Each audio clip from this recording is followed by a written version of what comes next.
கிறிஸ்துவுக்குள் பிரியமானவர்களே, இன்றைய இறைவார்த்தை. குறித்த காலம் வருமுன்னே எங்களை வதைக்கவா இங்கே வந்தீர்.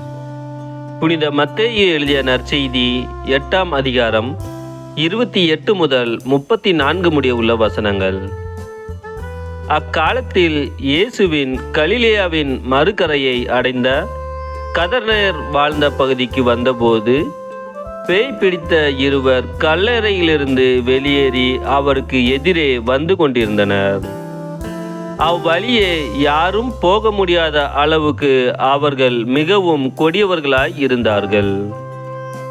அவர்கள், இறைமகனே, உமக்கு இங்கு என்ன வேலை?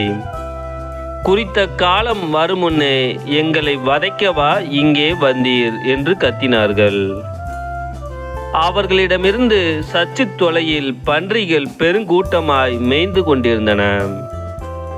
பேய்கள் அவரிடம், நீர் எங்களை ஓட்டுவதாயிருந்தால் அப்பன்றி கூட்டத்திற்குள் எங்களை அனுப்பும் என்று வேண்டினர். அவர் அவற்றிடம், போங்கள் என்றார். அவை வெளியேறி பன்றிகளுக்குள் புகுந்தன. உடனே அக்கூட்டம் முழுவதும் செங்குத்து பாறையிலிருந்து கடலில் பாய்ந்து நீரில் வீழ்ந்து மடிந்தன. பன்றிகளை மேய்த்து கொண்டிருந்தவர்கள் ஓடிப்போனார்கள். அவர்கள் நகருக்குள் சென்று பேய் பிடித்தவர்களை பற்றிய செய்தியையும் நடந்த அனைத்தையுமே அறிவித்தார்கள். உடனே நகரின் அனைவரும் இயேசுவுக்கு எதிர்கொண்டு வந்து அவரை கண்டு தங்கள் பகுதியை விட்டு அகலுமாறு வேண்டிக் கொண்டனர்.